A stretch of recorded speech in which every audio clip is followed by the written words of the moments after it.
रित्या सुरू असताना या कंपनीला महाराष्ट्र पोल्युशन बोर्ड यांनी EC certificate, environmental clearance certificate दिलं. ते चुकीचं सर्टिफिकेट दिलेलं आहे. त्याच्यासोबतच CO certificate, consent to operate हे सर्टिफिकेट त्या कंपनीला दिलेलं आहे. ते पण चुकीचं दिलेलं आहे. कुठल्याही नियमाचं पालन न करता, नियमाची पाहणी न करता हे सर्टिफिकेट त्या कंपनीला देण्यात आलेलं आहे आणि त्यामुळेच समग्र गावकरी चिडलेले आहे. आता त्या कंपनीला सुरू करायसाठी म्हणजे एन्व्हायरमेंटल क्लिअरन्स आणि कन्सेंट टू ऑपरेट सर्टिफिकेट मिळवण्यासाठी बेसिकली ती कंपनी ज्या गावात किंवा ग्रामपंचायत अंडरमध्ये सिच्युएटेड असते त्या कंपनीला त्या ग्रामपंचायतची NOC आवश्यक असते आणि ग्रामपंचायतनी NOC दिली नाही म्हणून कंपनी मालकाने फर्जी NOC म्हणजे जुनी ग्रामपंचायत, फॉर एक्झाम्पल आपल्याला ती NOC दाखवता येईल मला. ती NOC आहे 2024ची. 2024ची NOC आहे.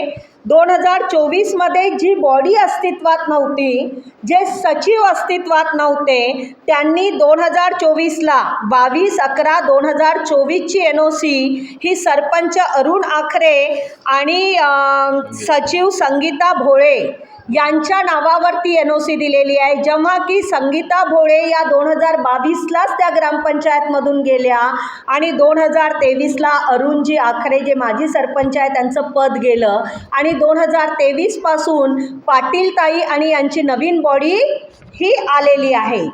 मग 2024ला जी बॉडी अस्तित्वातच नाही ती एखाद्या कंपनीला NOC देऊ शकते का? नाही देऊ शकत.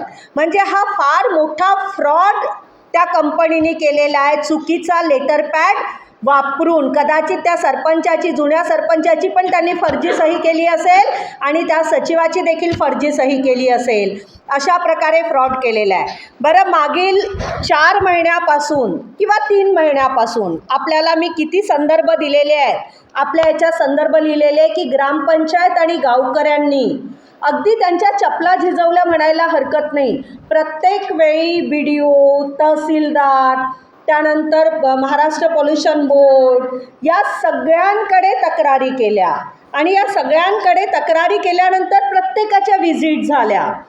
आरोग्य विभागाची व्हिजिट झाली. माझ्यासाठी ही शरमेची गोष्ट आहे की प्रशासनाला सगळं ज्ञात असताना ते डोळे बंद करून कसं काय राहू शकतात, ही माझ्यासाठी शरमेची गोष्ट आहे.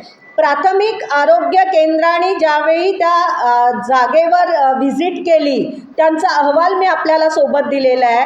त्यांनी सांगितलं की आरोग्याच्या दृष्टीने हे अतिशय घातक आहे आणि तिथले डस्ट पार्टिकल म्हणजे ते काही डस्ट नाही राहणार, बट ऑबियस स्पॉन्ज आयनची जर ती प्रोडक्टिव्हिटी करणारी फॅक्टरी आहे म्हणजे ते आयनचेच डस्ट पार्टिकल असणार आणि त्याच्यामुळे शेतीचं नुकसान होते आहे, जनावरांचं नुकसान होते आहे, लोकांच्या आरोग्याचं नुकसान होतं आहे असा रिपोर्ट तिथे दिलेला आहे. जी कंपनी आहे कंपनीला लागूनच कंपाऊंड वॉलला लागूनच तिथे पाण्याची म्हणजे गावाला पिण्याचं पाणी पुरवठा करणारी ओपन टँक आहे.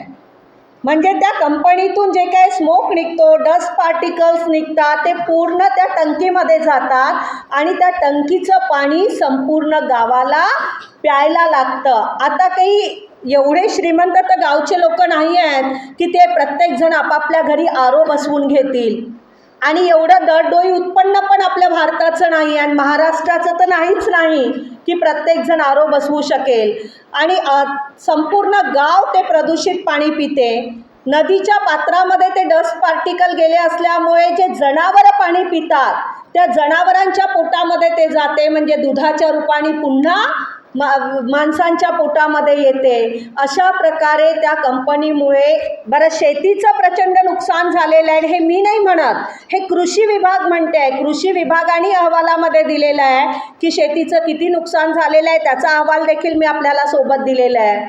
ब्लॉक डेव्हलपमेंट ऑफिसर BDO यांनी तिथे व्हिजिट केली. व्हिजिट केल्यानंतर त्यांनी त्यांच्या अहवालामध्ये मेन्शन केलेलं आहे की अतिशय धोकादायक परिस्थिती आहे आरोग्याच्या दृष्टीने, जनजीवनाच्या दृष्टीने, शेतीच्या दृष्टीने, आणि म्हणून त्यांनी कंपनी मालकाला पत्र दिलं की 3 दिवसाच्या आतमध्ये तुम्ही कंपनी बंद करायला पाहिजे.